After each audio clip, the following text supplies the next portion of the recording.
Threes, everybody, welcome back to a brand new episode. This is the show where I talk about 3 brand new singles every single week. I also talk about EPs and albums. As long as I talk about 3 separate projects, it's fine. And in today's episode, we're gonna talk about some good shit. In the second episode of this show, I talked about the new Gavin dance song, Prisoner, and I talked a little bit just about the band and then the song, and I liked it. It was the first single off of their new album, Afterburner, and they have now dropped another single called Strawberries Wake, and this is my favorite song of the year. I cannot stop listening to this song. It is so fucking good. I would describe it as like a perfect Gavin dance song. It starts off with this really dreamy verse. You got Tillian's beautiful fucking voice, and then these really dreamy guitars, and that lasts for like 20 seconds. What, I can't remember. And then John enters the song with. It is literally one of my favorite sections of any song, maybe ever. I love that John does a lot of like kind of melodic screams now. They literally use the screams to elevate the fucking melody, and they create a melody with it, and you got Tillian in the background as well, helping him create a melody, and it's just fucking in my opinion, it's literally the catchiest part of the song. And I also really love the lyrics. You know, it's John Mess lyrics, so it's always great, but at the same time I really actually like what he's saying. Hey, I want to set up shop, reach in and grab that mop, clean up the past, say I'm sorry. And I think that section really just hit me. There was just something about that section, regardless of like how weird, like I want to set up shop, reach in and grab that mop, and like regardless of how silly it might seem, it's fucking somehow emotional at the same time. And anything John Mess writes just in general is incredible. And I think in this song he doesn't write like super weird shit, but there's just like a tiny bit of that John Mess, the typical John Mess shit thrown in there, but it's not weird enough to like really turn anybody off, I think, which I can see how some lyrics could do that, even though I love them. I just feel like this is like, this is, think of like every great Gavin dance song with Tillian as the vocalist, and just think of like the perfect version of that, just like flawless. I cannot really like sell this song enough. This is just a perfect Gavin dance song. If you like Gavin dance, you are going to enjoy this. I admire this band so much for how they managed to not really like change their style that much. Like they don't go in like a completely different direction, but they're just so good at what they're doing. It's just they have Gavin dance. They're Gavin dance, and they continue to just own music as a whole. This is just a band that feels like they've figured everything out, you know? It just feels like they have a direction. They're like, yeah, this is us. And we somehow add these little things that just transcend them to like a new level of what the fuck awesomeness. I also just love the music video, and like they're known for their weird ass fucking music videos. And this one has Tillian sitting on an airplane, and the camera pans towards him, and then suddenly you see John fucking crashing towards the window, just going, hey! And he grabs a woman's glasses and just like, I think this album might end up being one of my favorites of the year. Really just based on this song alone even. Like I like Prisoner, but I think this song is just on a whole other level.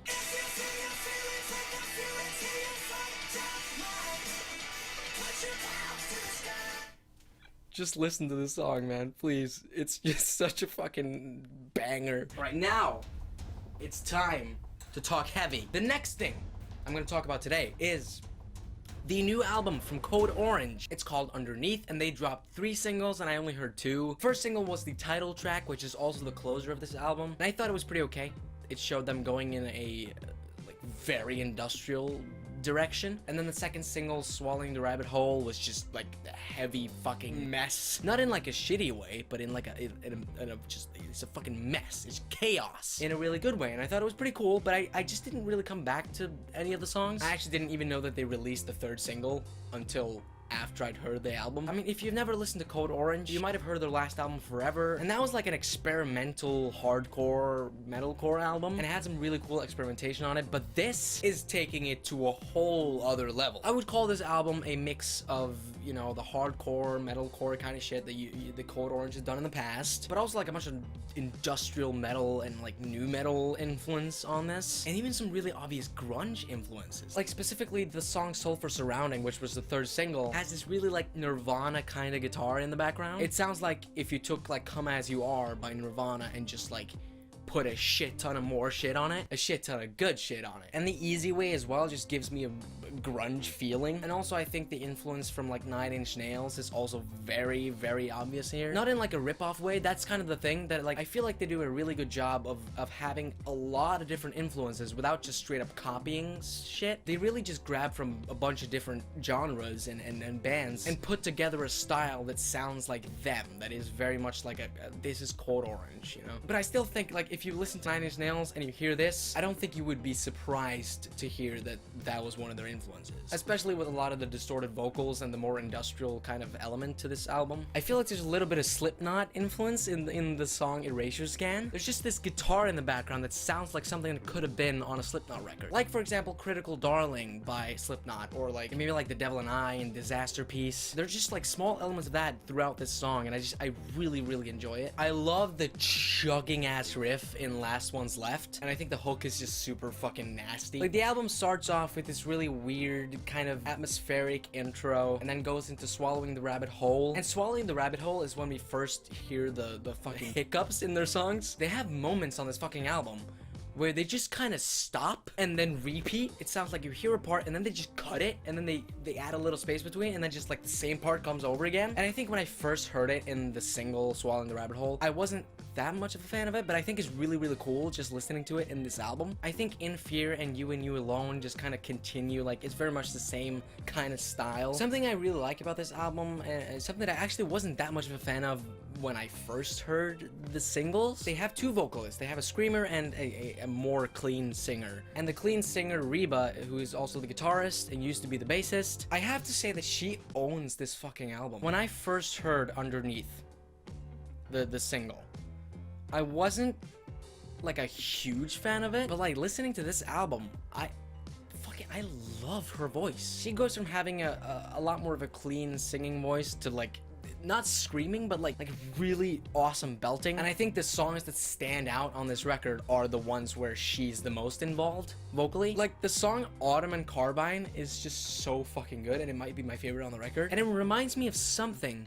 that I just can't put my finger on, and I still haven't been able to fucking figure it out. It reminds me of some specific band or a specific song or something, but I just cannot fucking figure it out. But I like this one a lot because it has a really catchy riff, and it has a really fucking catchy chorus as well. And this chorus is basically my favorite on the album, so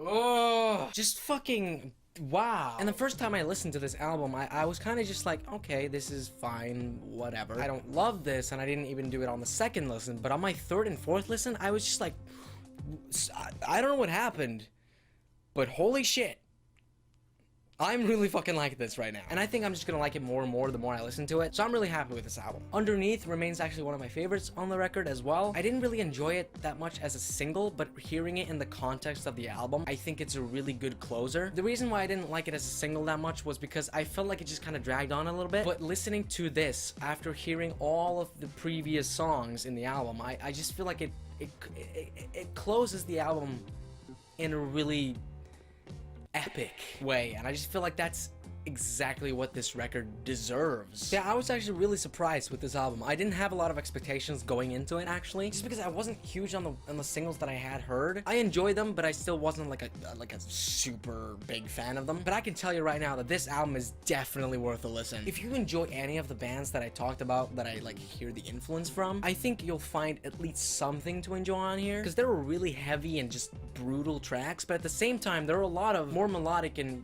toned down, but not in like a bad way, in the sense that they're soft, because they're still fucking hit. It's just that there are cleaner vocals, but at the same time the clean vocals go from being pretty clean to then having like this just awesome fucking grit. And I really fucking like Reba as a vocalist. I didn't expect to, just because I wasn't that much of a fan of her voice listening to like Underneath, which was the single that she shines the most on. Out of the singles I heard anyway, I didn't hear Soulful Surrounding until actually listening to the album. But her voice really, really grew on me, and I think she's nothing but a fucking benefit for this album. I think she does such a great job of kind of owning this entire record. This album is catchy, it's heavy, it's experimental, it's weird, it's fun, and I think it's pretty enjoyable. Give it a listen. Give it a few listens, actually. It took me 2 listens, and then the third listen to be like, But I've been thinking about this album so much lately, and it's just like, and it's a super fun album to listen to. On my first listen, I feel like it was kind of long, and now it's just like a wonderful ride to sit through, you know? Last project of the day! We're about to talk heavy again. In the first episode of this show, I talked about the Black Dahlia Murder and their new song, verminous, off of their album coming out in April as well. And I thought it was perfect because they continued what they started on the album Nightbringers, which came out in 2017, and I thought it was their best work to date. It just showed them experimenting with a lot more like catchy kind of shit without losing the heaviness that they have, and that song continued that. It was a very catchy and fun song. It was a perfect Black Dahlia Murder song. And now they've released a new song called Child of Night, and I do like this song. I think it's pretty good. I'm not sure if I love it as much as the first single, but I really love the first single, so it's kind of hard to beat it. What I noticed immediately in this song is that there were a lot more low screams and not as many of the higher pitched scream that the vocalist normally does. But I do really like his low screams as well. I think he's a really cool vocalist. And they have this really fun part where he just goes, "Iya, iya." And honestly, I'm pretty satisfied with this. This continues the experimentation that we saw on Nightbringers and the previous song. And you also got another really fun and catchy part towards the end of the song where he just goes, "Jesus."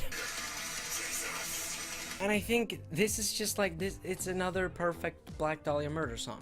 It's just, yeah. And I don't think, if you listen to the Black Dahlia Murder, that this song is gonna shock you in any way. But I do think, however, that you'll really enjoy it, because I really enjoy it, and I like the Black Dahlia Murder. Because it's a Black Dahlia Murder song, you know, of course there's a guitar solo, and it's pretty cool. I'm really just kind of waiting for the April albums to release, because that's all I want right now. There's so many albums, and like, I just want to hear the rest of it, you know? So that I can just like, consume it. And honestly, I don't really know if I can say that much more about it. It's a Black Dahlia Murder song. It's a good Black Dahlia Murder song, which means really cool melodic death metal. And this project definitely feels like one of the more catchier things they've done, just like Nightbringers did. And it's not like they didn't make cool, catchy shit in the past. What a Horrible Night to Have a Curse it's a fucking iconic song. I feel album-wise that Nightbringers is when they just started going like, we're gonna write some of the most fun death metal shit you could possibly think of, and it's gonna be really fucking cool. And now they're just like, hey, let's do that,